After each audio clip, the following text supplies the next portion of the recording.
met a girl. You meet a lot of girls. This is the most romantic story you will ever hear in your entire life, with twists and turns you will not see coming.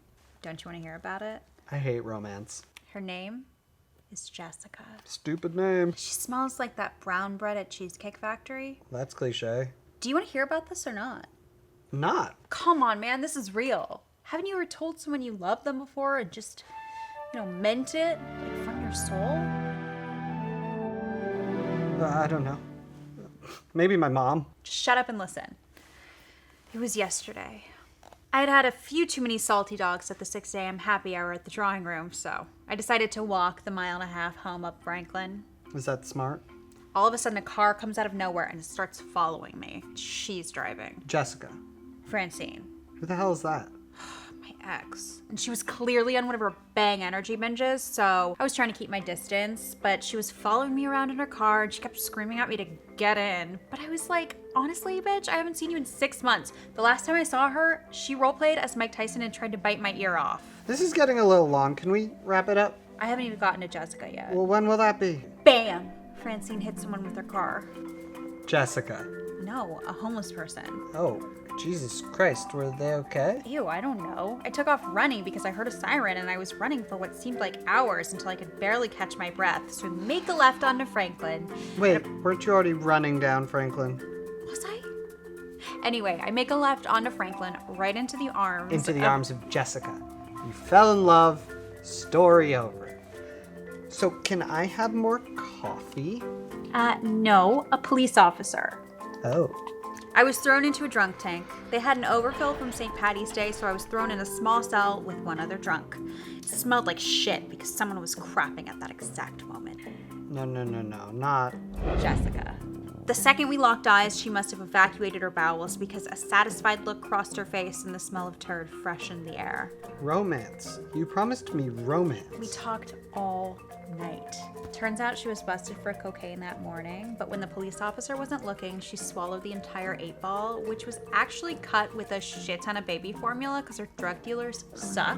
She's lactose intolerant, so she spent the entire night crapping in the cell. When we got out of there, we were still high on each other's company.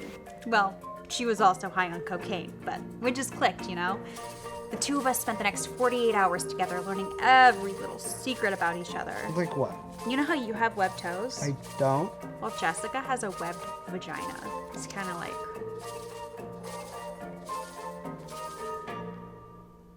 So what'd she do? That's the best part, actually. I got to go on a shift with her at her job. She's not a drug dealer? Oh God, no. She's a doctor. She was right in the middle of diagnosing some poor sack with Hodgkin's lymphoma. My dog has that. I just blurted it out right there. Those 3 little words I've always been too afraid to say. I love you. We locked eyes and I couldn't help myself. I didn't even care that she'd been sued so many times for malpractice. And she didn't care that I couldn't do basic elementary school math. I saw her whole future. Kids, a house, mom jeans. Please, stop. Please.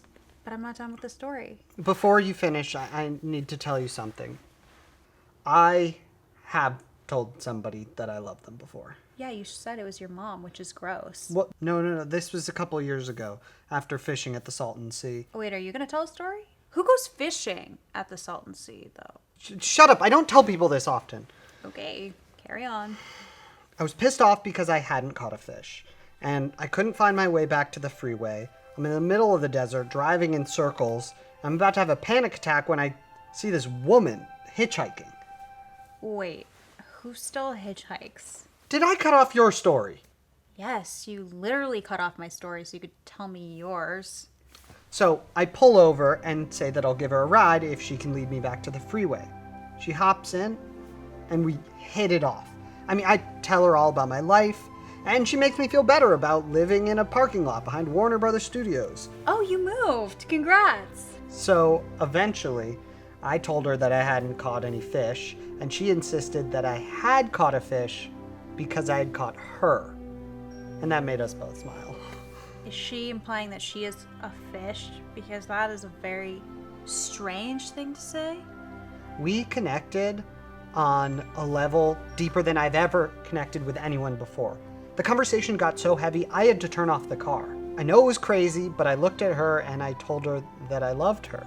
And she shook her head and said she felt the same way. And I turned on the car and I raced back to my parking lot as fast as I could. I mean, it just doesn't happen. I found this incredible woman in the middle of the desert who loves me. It was unreal. And I really wanted to impress this woman, so I stepped out to go to the liquor store to get us some Old English. And when I came back, she was gone. What do you mean, gone?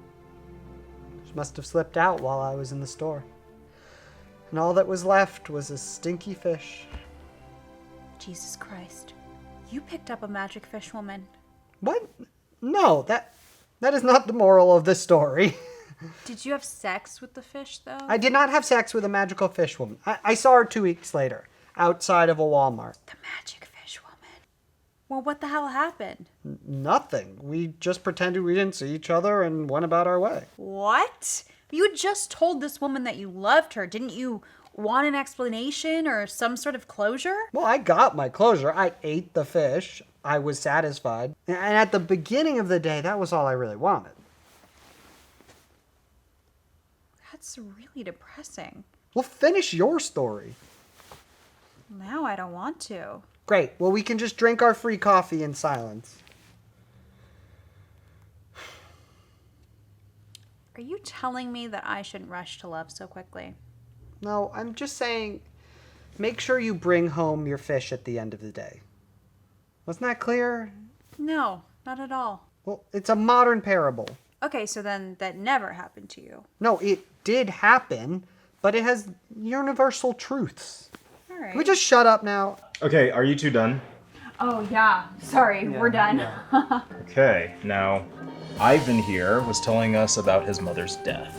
Oh, yeah. Something about it just makes me really horny. Thank you for sharing that.